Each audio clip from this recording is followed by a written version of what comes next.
अस्सलाम वालेकुम अम्मा जी की हाल है? ठीक है ठीक हो? बेटे, शुक्र अल्लाह दा। तबीयत ठीक है ਤੁਹਾਡੀ? शुक्र अल्लाह दा। किस तरह मैं ਉੱਥੇ ਹੀ ਰੁਕਿਆ? जी बेटे उत्थे ही रुकिया बस। ਹੂੰ है जी गुंजाइश ही नहीं, बच्चियां वा गुंजाइश नहीं बेटे। चलो तुसी साडे ਨਹੀਂ ਆ ਦੇਖੋ ਅਸੀਂ ਅਲਹਮਦੁਲਿਲਾ ਅੱਜ ਆਏ ਆ ਅਸੀਂ ਮਾਸ਼ਾਅੱਲਾ ਨਲਕਾ ਲਗਵਾਉਣ ਆਏ ਆ ਤੁਸੀਂ ਸਾਨੂੰ ਜਗ੍ਹਾ ਦੱਸੋ ठीक ਨਲਕਾ ਕਿੱਥੇ ਲਾਣਾ ਤੇ ਅਸੀਂ ਅਲਹਮਦੁਲਿਲਾ ਨਾਲ ਆਪਣਾ ਕੰਮ ਸ਼ੁਰੂ ਕਰੀਏ। हाँ जी इत्थे लगा दो नलका भी, बाथरूम बना दो सानू छोटा।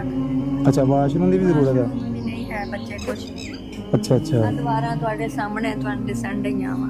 ਹਾਂ ਮੈਨੂੰ ਪਤਾ ਮੈਂ ਅੱਗੇ ਇੱਕ ਦਫਾ ਹੋ ਕੇ ਗਿਆ ਹੋਇਆ हाँ ਇੱਥੇ। जी हाँ जी बस मेहरबानी तुहाडी बेटे नलका लवा दो, बाथरूम बना दो छोटा सानू थोड़ा। ਚਲੋ ਮਾਂ ਜੀ ਮੈਂ ਇਨਸ਼ਾਅੱਲਾ ਇੱਥੇ ਨਲਕਾ ठीक है ਤੇ मेहरबानी। ਇੱਕ ਵਾਸ਼ਰੂਮ हाँ ਉਹ जी ਮੈਂ ਬਣਾ ਦਿੰਦਾ ठीक है ਤਾਂ ਕਿ मेहरबानी। ਜਿਹੜੀਆਂ ਸਾਡੀਆਂ ਭੈਣਾਂ ਨੇ जी जी ਤੇ ਉਹ ਆਪਣੇ ਘਰ ਦੇ ਵਿੱਚ ਸਕੂਨ ਨਾਲ ਰਹਿਣ। ਅੱਲਾ ਠੀਕ ਤੁਹਾਨੂੰ ਹੈ। ਤੰਦਰੁਸਤੀ ਦੇਵੇ, ਬਹੁਤੀ ਅੱਲਾ ਤੁਹਾਨੂੰ ਤੁਹਾਡੇ ਬੱਚਿਆਂ ਨੂੰ ਤੰਦਰੁਸਤੀ ਦੇਵੇ, ਤੁਹਾਨੂੰ ਵੀ ਤੰਦਰੁਸਤੀ ਦੇਵੇ ਆਮੀਨ ਕਿ ਤੁਸੀਂ ਆਮੀਨ। ਸਾਡਾ ਗਰੀਬਾਂ ਦਾ ਅਹਿਸਾਸ ਕਰਨ ਡਏ ਆ। ਅੱਲਾ ਇਨਸ਼ਾਅੱਲਾ ਤੰਦਰੁਸਤੀ ਦੇਵੇ ਇਨਸ਼ਾਅੱਲਾ ਬੇਟੇ ਤੁਹਾਨੂੰ। ਇਨਸ਼ਾਅੱਲਾ ਆਮੀਨ। ਠੀਕ ਆ ਮਾਂ ਜੀ ਮੈਂ ਫਿਰ ਬੰਦੇ ਬੁਲਾਵਾਂ ਬਾਹਰੋਂ ਠੀਕ ਹੈ। ਤੇ ਅਸੀਂ ਕੰਮ ਸ਼ੁਰੂ ਕਰੀਏ ਫਿਰ ਹਾਂ। ਠੀਕ ਹੋ ਗਿਆ ਬੇਟੇ। ਠੀਕ। ਅੱਲਾ ਤੁਹਾਨੂੰ ਤੰਦਰੁਸਤੀ ਦੇਵੇ। ਠੀਕ ਆ ਮਾਂ, ਹਾਂਜੀ। ਠੀਕ ਆ ਹਾਂਜੀ, ਠੀਕ। ਮਿਹਰਬਾਨੀ।